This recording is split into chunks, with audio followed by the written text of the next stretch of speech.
La Biblia, un libro que ha acompañado a la humanidad durante siglos, que ha dado forma a imperios, inspirado a millones y al mismo tiempo ha sido causa de disputas, persecuciones y guerras. Hubo épocas en las que leerla era un privilegio por el que podías morir, y otras en las que no leerla también significaba condena. Es, sin duda, el texto más influyente y polémico que jamás se haya escrito. Pero hay algo que pocos se atreven a decir: en sus páginas no solo hay consuelo y esperanza, también hay pasajes que despiertan inquietud, que generan más preguntas que respuestas y que parecen esconder secretos demasiado perturbadores para ser ignorados. Hoy no abriremos la Biblia como un libro devocional, sino como un mapa lleno de enigmas. Prepárate para adentrarte en los 7 misterios más inquietantes de la Escritura, revelaciones que desafían la fe, la historia y hasta la razón misma. Lo que estás a punto de escuchar no es una simple lista, sino un recorrido por el lado oscuro y enigmático del libro más importante de todos los tiempos. El misterio del Salmo 46 y Shakespeare. Comencemos con un detalle que parece casi un juego, pero que ha hecho correr ríos de tinta en los últimos siglos. El nombre de William Shakespeare, el dramaturgo más famoso de la historia, podría estar oculto nada menos que en la Biblia. En el año 1610, Shakespeare cumplía 46 años, justo cuando se finalizaba la traducción más influyente de las escrituras en inglés, la versión del rey Jacobo. Si tomamos esa traducción y abrimos el Salmo 46, encontramos algo inquietante. Contando 46 palabras desde el inicio, nos topamos con la palabra shake. Y si ahora contamos 46 palabras desde el final hacia atrás, aparece spear. Shake, spear, Shakespeare. ¿Coincidencia? Para algunos, sí, pero la teoría sugiere que alguno de los traductores, sabiendo la pasión de Shakespeare por los salmos, quiso rendirle un homenaje secreto en el texto sagrado, escondiendo su nombre en el salmo que coincidía con la edad que cumplía en aquel entonces. Es imposible confirmarlo del todo, pero lo cierto es que la sola idea de que el nombre del dramaturgo más grande de Occidente haya quedado cifrado en las páginas de la Biblia enciende la imaginación. ¿Fue un guiño oculto? ¿Un tributo secreto? ¿O un mensaje encriptado que aún no comprendemos del todo?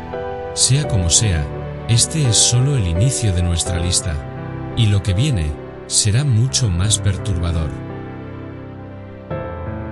Sodoma y Gomorra, el juicio del fuego. Si hay un relato bíblico que ha estremecido a generaciones, ese es el de Sodoma y Gomorra, 2 ciudades que, según el texto sagrado, se hundieron en la inmoralidad hasta que Dios decidió destruirlas con fuego y azufre caídos del cielo. El pasaje describe cómo Lot y su familia fueron rescatados en el último instante, mientras las llamas devoraban todo a su alrededor. Su esposa, incapaz de obedecer la orden de no mirar atrás, quedó convertida en estatua de sal como testimonio eterno del juicio divino. Durante siglos, muchos consideraron esta narración como una metáfora o una exageración mítica. Pero en tiempos recientes, arqueólogos e investigadores han encontrado evidencias que dan un giro inquietante a la historia. Restos de ciudades antiguas en la región muestran signos de haber sido arrasadas por una explosión devastadora, tan poderosa que superó en miles de veces la bomba de Hiroshima. La hipótesis científica habla de un meteorito que se desintegró antes de tocar el suelo, provocando una onda de calor que alcanzó los 2000 grados y arrasó con todo en segundos. Casas, armas, cerámicas, todo se fundió como si la tierra hubiera sido tragada por fuego del cielo. ¿Fue este evento la verdadera base histórica detrás del relato bíblico? Para los creyentes, sigue siendo la prueba de un juicio divino. Para los escépticos, un desastre natural convertido en mito.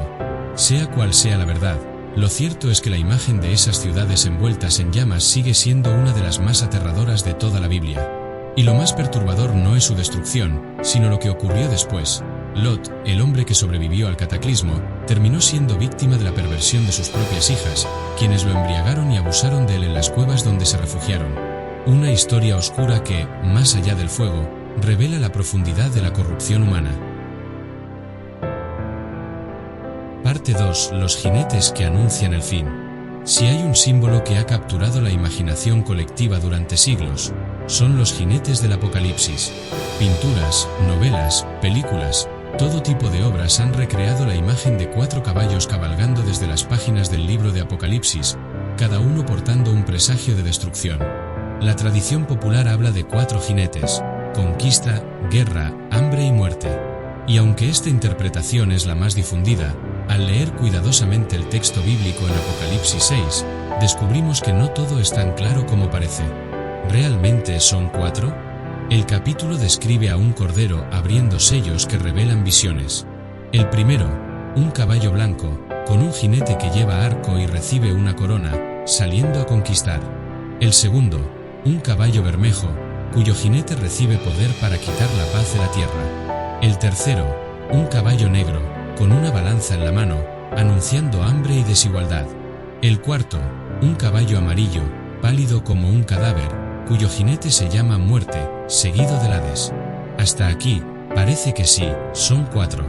Pero algunos estudiosos han propuesto algo inquietante, que el primer jinete, el del caballo blanco, podría no ser un mensajero de destrucción, sino de victoria divina. En Apocalipsis 19 aparece nuevamente un caballo blanco, y sobre él alguien que juzga con justicia, Cristo mismo. ¿Y si el primer jinete del capítulo 6 no fuera un presagio de catástrofe, sino un anticipo del triunfo del Evangelio? Esta visión cambiaría por completo nuestra idea de los jinetes. No serían 4 heraldos de desastre, sino 3 fuerzas destructivas y una señal de esperanza. El simbolismo inquietante. Más allá de cuanto sean, el impacto de los jinetes es claro, representan el colapso de todo lo que damos por seguro. La paz desaparece, la economía se quiebra, la muerte avanza sin freno. Y lo más aterrador es que no se presentan como simples accidentes históricos, sino como parte de un plan cósmico. El mensaje parece claro: el mundo, tal como lo conocemos, no es eterno. Todo puede derrumbarse en un instante. Y los jinetes cabalgan recordándonos que la estabilidad humana es una ilusión. Los jinetes en la historia. Muchos han intentado identificar a los jinetes con hechos históricos concretos.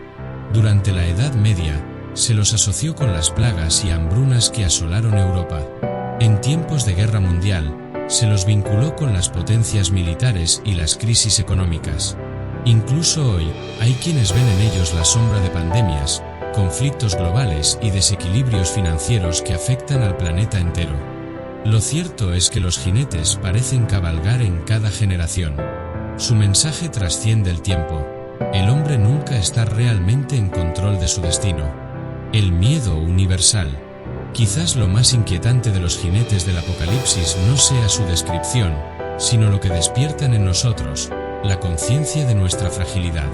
Cada caballo representa una fuerza que ninguna tecnología ni poder humano ha logrado detener del todo: la guerra, el hambre, la enfermedad y la muerte. Son los grandes enemigos universales. Y el Apocalipsis nos recuerda que, al final, cabalgan bajo la mirada de Dios. Una invitación a mirar más allá. Pero no todo termina en desesperación. En medio del caos, el mensaje del Apocalipsis apunta a una esperanza más grande, que detrás de esos sellos hay un cordero que gobierna la historia. Los jinetes no son el fin por sí mismos, sino señales de que todo avanza hacia un desenlace donde el mal será derrotado definitivamente. Esa dualidad, horror y esperanza, destrucción y redención, es lo que hace de los jinetes uno de los misterios más inquietantes de la Biblia. Parte 3. Los gigantes caídos. Entre los pasajes más oscuros y breves de la Biblia, pocos han despertado tanto misterio como este.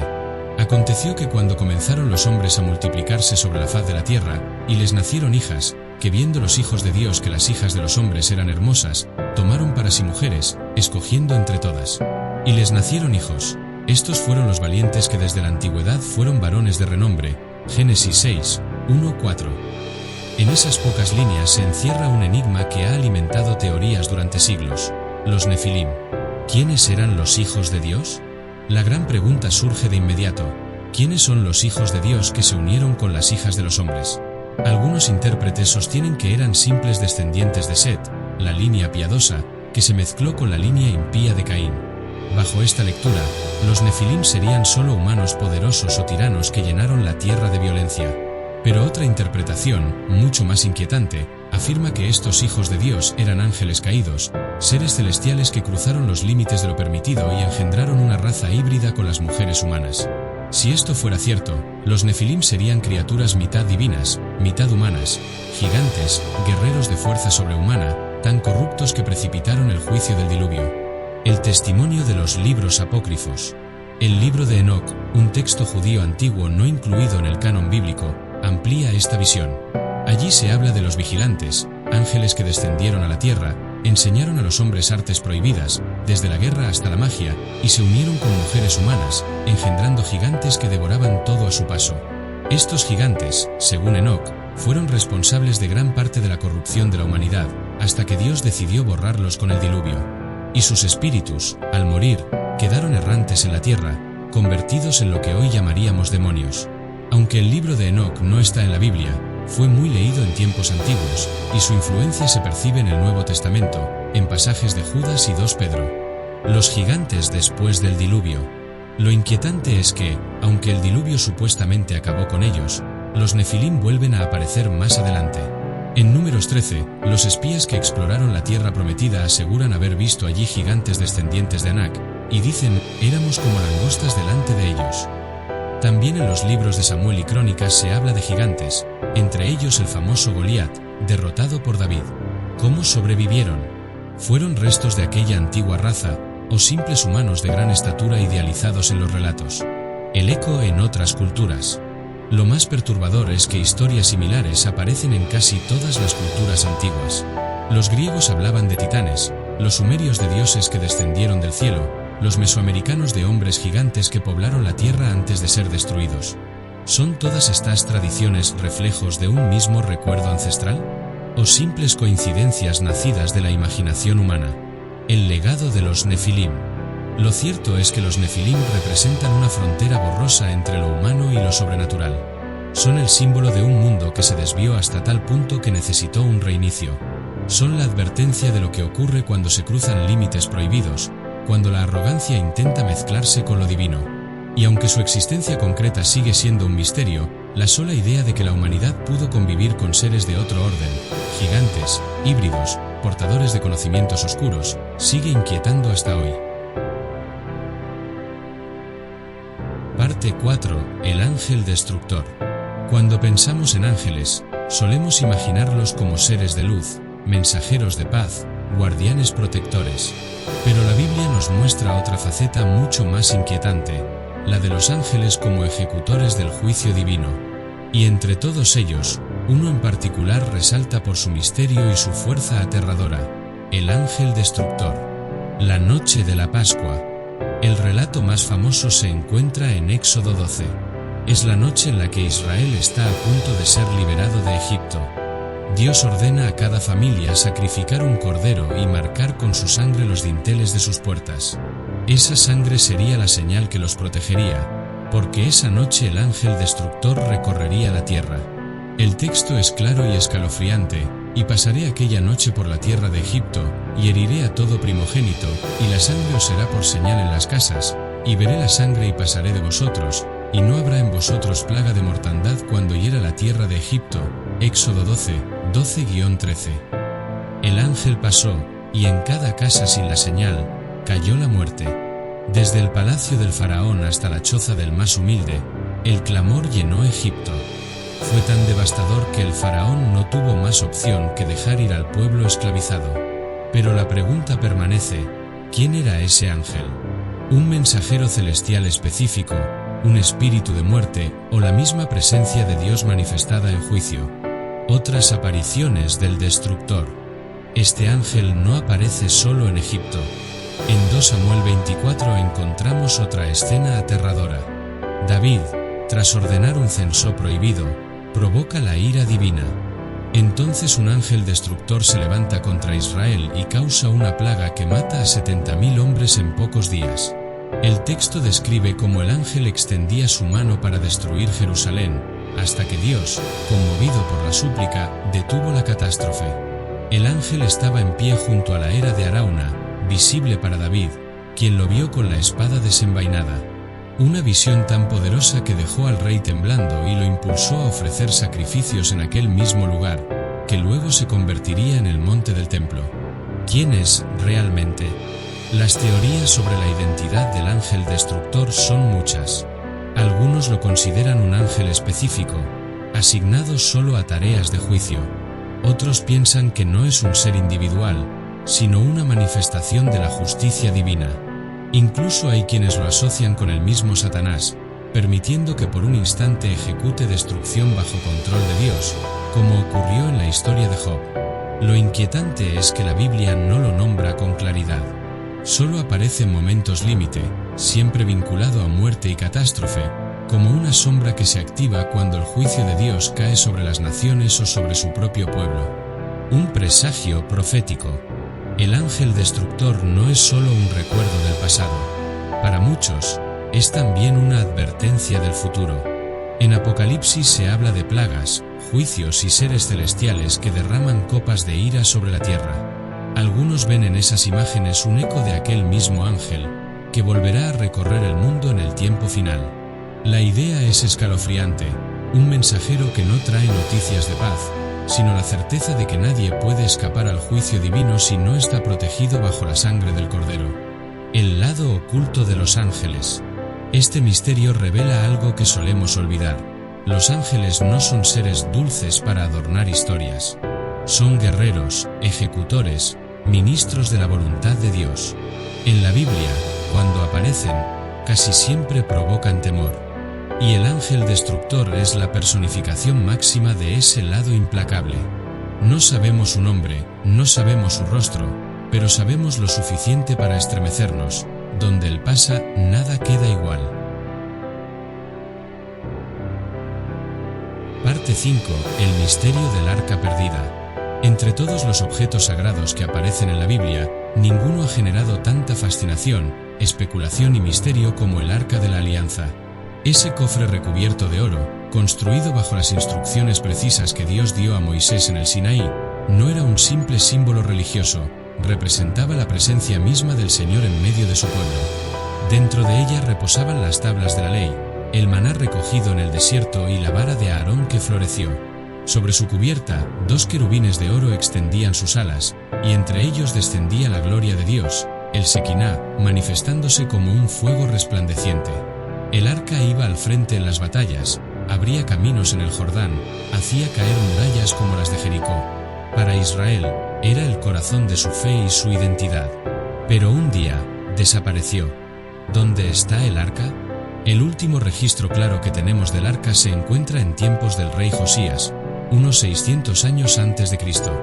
Luego, en medio de invasiones y destrucciones, su rastro se pierde para siempre. Cuando Nabucodonosor arrasó Jerusalén y quemó el templo, se llevaron incontables tesoros, pero el arca no aparece en la lista.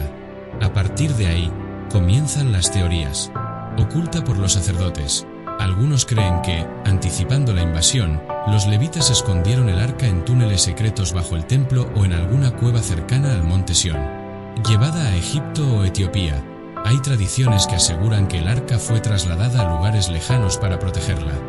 De hecho, en Aksum, Etiopía, existe una iglesia que afirma custodiarla hasta el día de hoy, aunque nunca se ha permitido comprobarlo. Escondida por Jeremías, el libro de 2 Macabeos relata que el profeta Jeremías la llevó al monte Nebo, donde Moisés contempló la tierra prometida, y allí la ocultó en una cueva, declarando que permanecería escondida hasta el tiempo del fin. Arrebatada al cielo, en Apocalipsis 11 y 19, Juan dice que vio el templo de Dios abierto en el cielo, y allí estaba el arca de su pacto. ¿Es una visión simbólica o implica que el arca fue trasladada sobrenaturalmente? El poder del arca. Parte del misterio radica en los relatos sobre su poder. La Biblia narra que cuando los filisteos robaron el arca, la desgracia cayó sobre ellos. Tumores, plagas, destrucción de sus ídolos. Tuvieron que devolverla aterrorizados. Quienes intentaron tocarla indebidamente, como Uza, murieron instantáneamente. El arca no era un objeto mágico, sino un símbolo cargado de santidad, que no podía ser manipulado. Esa aura de poder ha hecho que muchos, incluso fuera del ámbito religioso, crean que el arca esconde secretos extraordinarios, desde energías desconocidas hasta tecnologías perdidas.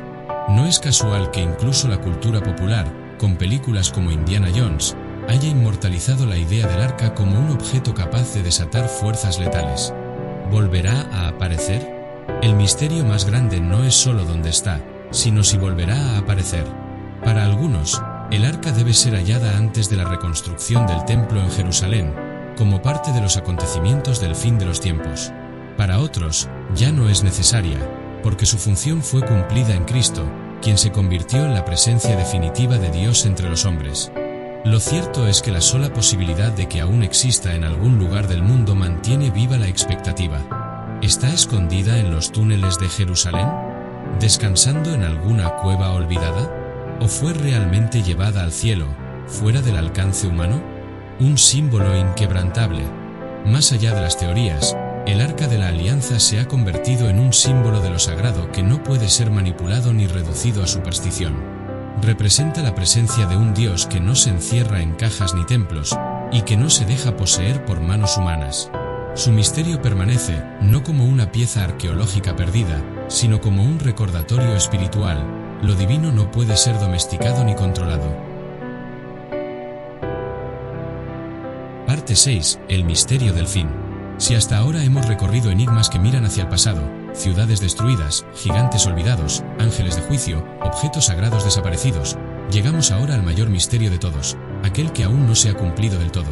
El libro de Apocalipsis no es solo un cierre del Nuevo Testamento, es una ventana hacia el destino último de la humanidad. Y quizá, lo más inquietante, es que cada generación ha sentido que esas páginas se escribieron para su propio tiempo. El libro sellado. En Apocalipsis 5, Juan contempla un rollo sellado con 7 sellos, en la mano de Dios. Nadie es digno de abrirlo, hasta que aparece el Cordero Inmolado, Cristo, quien comienza a romper los sellos uno a uno. Cada sello desata juicios, jinetes, terremotos, señales en el cielo. La apertura del 7º sello da inicio a un silencio sobrecogedor en el cielo, como si todo el universo contuviera el aliento antes del clímax final. El misterio de este rollo es profundo. ¿Es el destino de la humanidad? ¿Un registro de la historia? ¿O un decreto que solo Cristo puede ejecutar?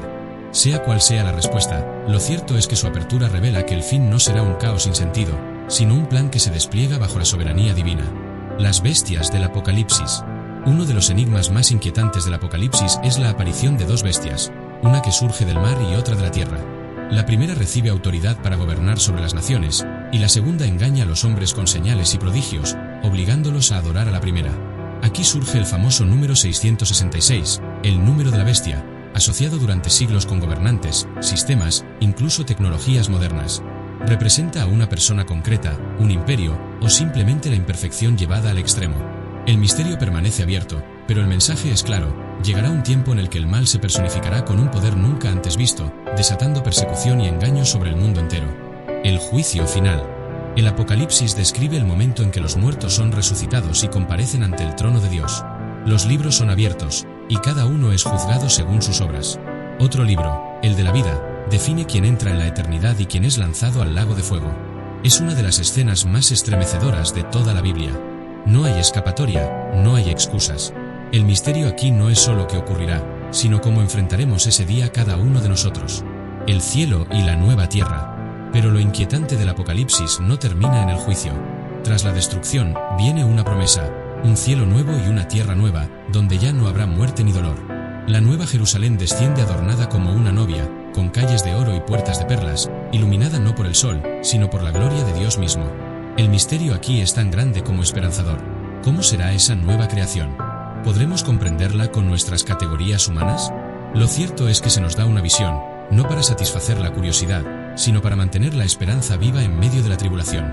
El mayor enigma. El verdadero misterio del Apocalipsis no está en descifrar fechas o símbolos, sino en su dualidad: terror y esperanza, juicio y redención, destrucción y nueva vida.